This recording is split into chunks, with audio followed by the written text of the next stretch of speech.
Salut à tous et bienvenue dans ce décryptage. Alors, aujourd'hui, on s'attaque à un monument.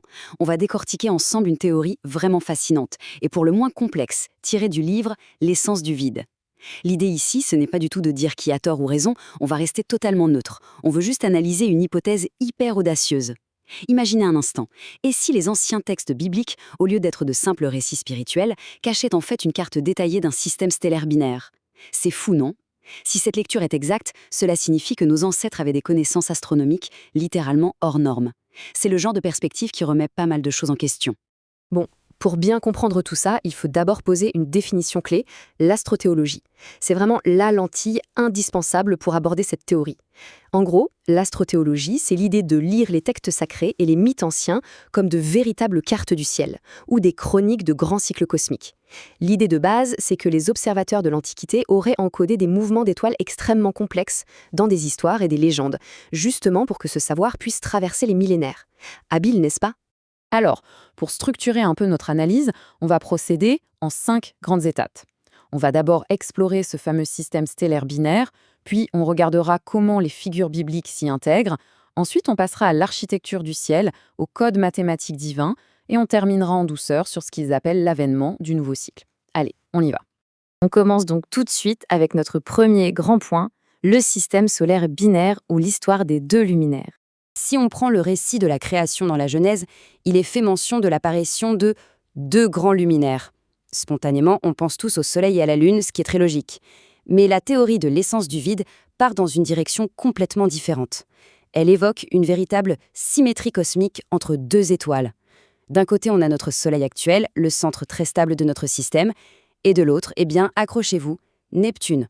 Oui, la planète. Sur le papier, la science nous dit que c'est une géante de glace incapable de faire de la fusion nucléaire, sauf que, dans cette lecture ésotérique, Neptune est considérée comme une étoile en préparation, un astre majeur lié à la fameuse ère des poissons qui serait destiné à s'allumer un jour pour devenir un deuxième soleil. C'est quand même une hypothèse assez vertigineuse. Ce qui nous amène à notre deuxième axe, comment les grandes figures de la Bible se transforment en de véritables allégories en orbite.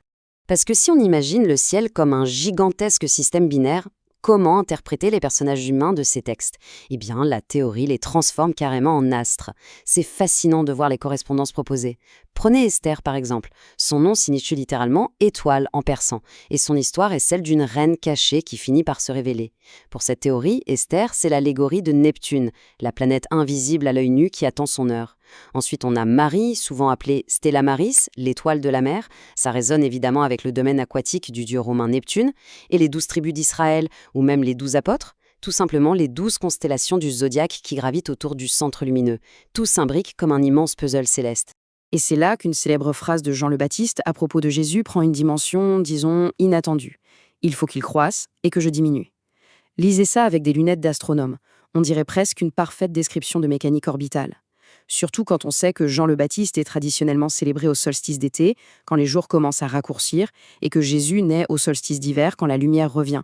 C'est l'illustration magistrale d'un système où une étoile gagne en puissance pendant que l'autre s'efface. On passe maintenant à notre troisième section, l'architecture du ciel, où les grands monuments terrestres serviraient en fait de cartes stellaires. Car selon l'ouvrage, il n'y a pas que les personnages qui sont codés, il y a aussi les bâtiments. L'architecture biblique serait une sorte de maquette, de modèle réduit de ce fameux système solaire à deux étoiles.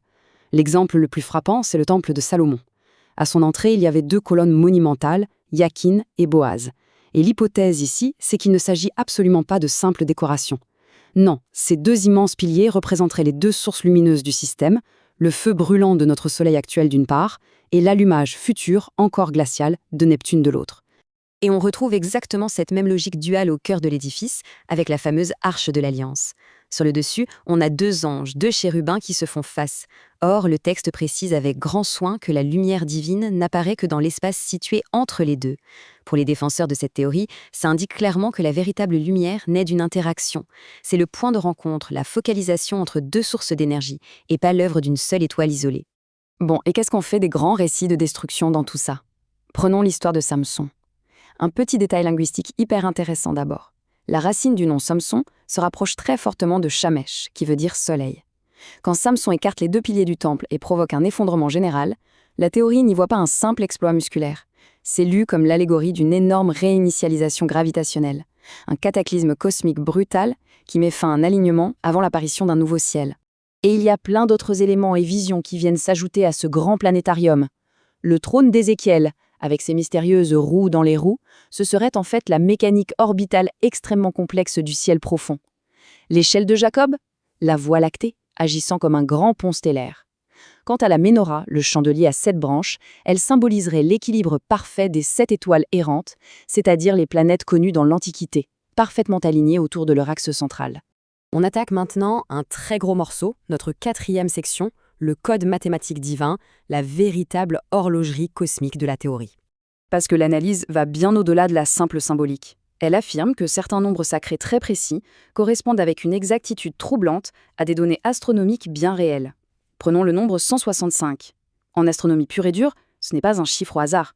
C'est pile poil le temps qu'il faut à la planète Neptune pour accomplir une orbite complète autour de notre Soleil, 165 années terrestres. Et le truc complètement fou, c'est la conséquence directe de cette orbite extrêmement lente. Sur Neptune, une seule saison dure en moyenne 40 années terrestres. 40 ans, ça rappelle forcément quelque chose. C'est le chiffre biblique par excellence quand on parle de période d'épreuve, d'attente ou de purification. Les 40 ans de marche dans le désert, les 40 jours du déluge, pour la théorie, ça n'a rien d'une coïncidence. C'est un moyen astucieux d'encouder le temps nécessaire à la Terre pour s'ajuster à l'influence gravitationnelle de cette étoile naissante. La séquence s'emballe avec un autre nombre super connu des textes apocalyptiques, 144 000. D'habitude, c'est interprété comme un compte précis de la population des élus. Mais ici, on oublie le recensement. Les chercheurs ésotériques considèrent ce nombre comme une fréquence, une mesure de résonance harmonique. Très souvent liée à la vitesse de la lumière en numérologie sacrée, le 144 serait en fait la formule mathématique décrivant la nouvelle intensité lumineuse projetée sur Terre une fois le système binaire pleinement activé. Pour bien saisir la portée de ce qu'on analyse, il faut vraiment visualiser l'échelle gigantesque de tout ça.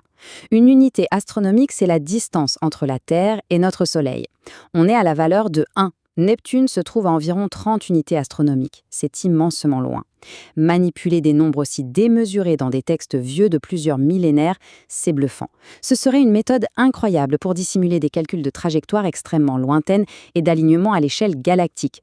Ce qui nous amène tout naturellement à notre 5e et dernière partie, l'avènement du nouveau cycle et ce qu'ils appellent l'éveil apocalyptique. Alors, comment cette grille de lecture particulière interprète-t-elle les effrayants récits de fin du monde ? Eh bien, pas du tout comme la destruction physique et définitive de la Terre, mais plutôt comme les perturbations normales liées à l'installation d'un nouvel âge cosmique.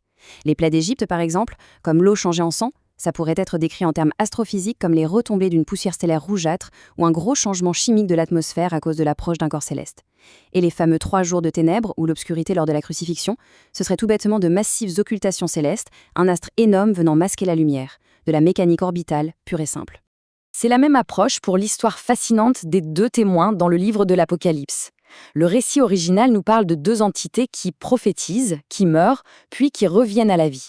Si on applique notre filtre astronomique, on obtient la description littérale d'une phase d'éclipse cosmique. Un obscurcissement total qui représente la mort, suivi d'un retour spectaculaire de la lumière qui marquerait l'allumage définitif de ce fameux second soleil, la résurrection.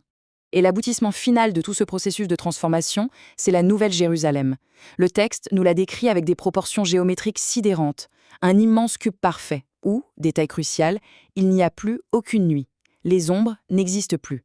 Si on parle le langage de l'astrophysique théorique, ça ressemble à s'y méprendre à ce qu'on appelle une structure de Dyson ou à une zone de résonance orbitale absolue. Pensez-y, s'il existe un système binaire où 2 étoiles s'éclairent mutuellement de manière continue, sous différents angles, les ombres disparaissent et la nuit s'efface complètement du système. Et voilà, on arrive à la conclusion de ce voyage avec une réflexion finale assez redoutable. Face à un tel empilement de correspondances mathématiques, astronomiques et symboliques, une grande question s'impose. Est-ce que les textes sacrés ne sont qu'une très riche collection de métaphores spirituelles totalement déconnectées de la science de pointe, ou bien les érudits de l'Antiquité y ont-ils vraiment délibérément crypté le fonctionnement d'un gigantesque système stellaire binaire ? Quelle que soit la conclusion qu'on en tire, il faut avouer que l'échelle de cette lecture donne le vertige. De quoi regarder les étoiles et nos vieux ouvrages avec une curiosité totalement renouvelée.